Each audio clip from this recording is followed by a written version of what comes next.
Yo,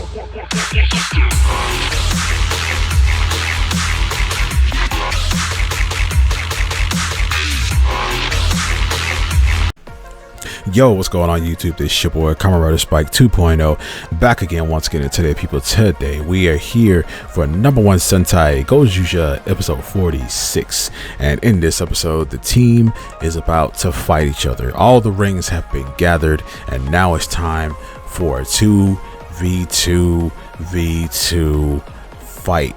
And man, oh man, winner takes all. Whoever wins gets all the rings and gets their wish granted. Now we see that Sumipoyo is going, black and green are going up against each other, yellow and blue are going up against each other, and red and white are going up against each other.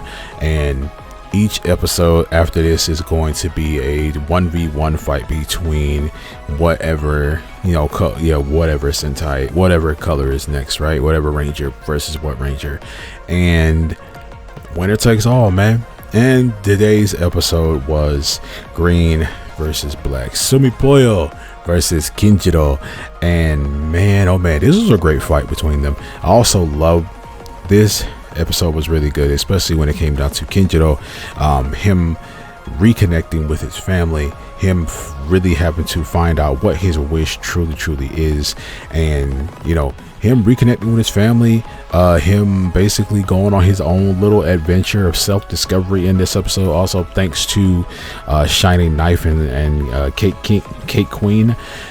But man, I did love his his journey to a degree in this episode was really good. Him going back to being an old man for a good majority of this episode, and remembering his wife, remembering everything he's gone through in his life, and he wants to be the ultimate party person, and he thought about, he's thinking about, what does my wish really mean? What does it really mean to be the ultimate party person, and we see that Sumipoyo, her wish is just to wake Ulto up, just to wake up her freaking sister. That's all she wants, just to wake up her sister. We see that Fire Candle has also joined the Calamity after eating Balin's body. Was it Balin? Yeah, I think, yeah. They end up eating his pieces of his corpse, and he has assimilated with the Calamity, and now he has Calamity, abilities and things like that. We said Fire Candle ends up going back to Tegasword's home, where Tegasword and Good Burn and Tegajun and everybody's kind of chilling there, right? And he talks to Bouquet and talks to Shining Knife and Cake Queen, talks to Tegajun. And they find out that he has merged with the Calamity, and Tegajun is concerned about that because she's that power, she's saying that power will destroy you. So he basically says that he asks her what are you gonna do with the No.1 world?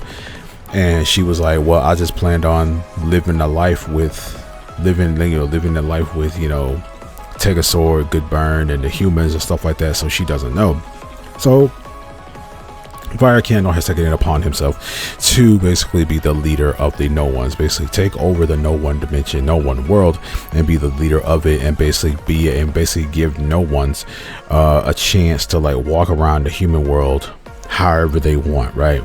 And that's kind of bad because we know what No.1s do to people, so that's sort of a bad thing.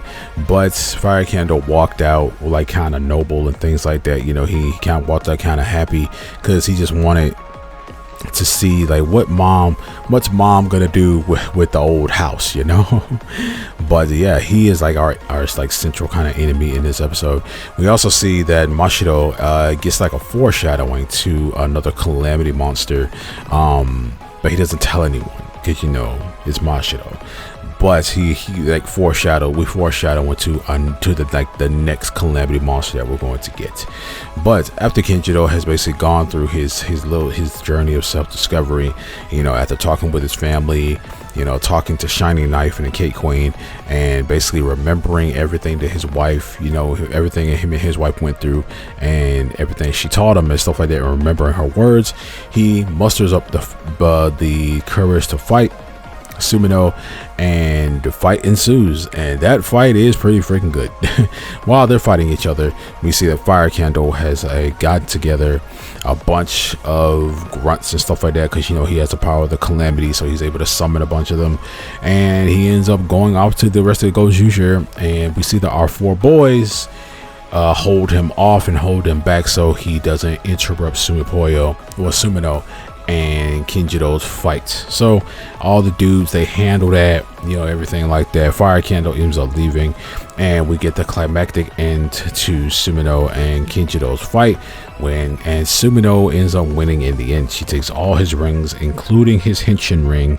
So I guess that's how it's going, man. Kinjiro was our first loss. So we see that Kinjiro ends up talking to Horu alongside Shining Knife and Cake Queen, and Horu's like, I need to ask you something. Like, did you really fight with everything you had? Like, you didn't hold back, did you? He's like, nah, I didn't hold back. And, I lost with everything that I had. But he's happy about it, and he has strived to become the ultimate party person. Later on down the line, but he's no longer a Gozyuger, because, yeah.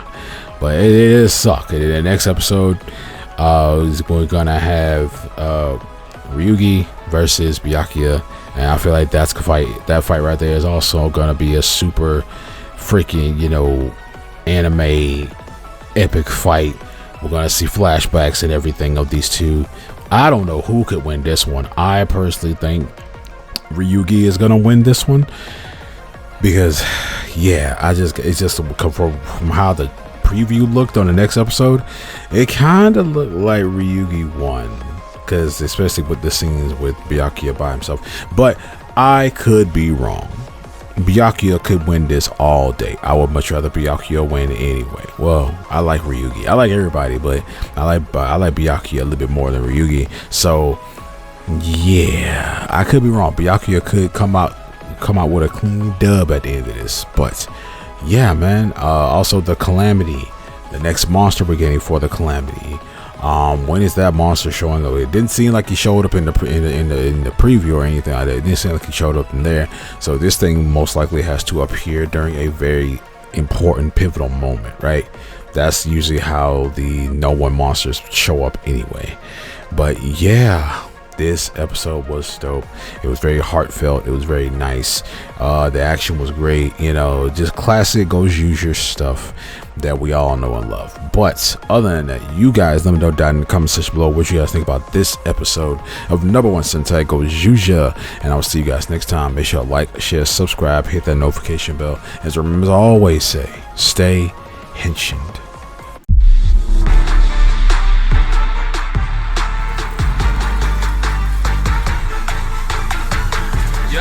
The shining golden sign.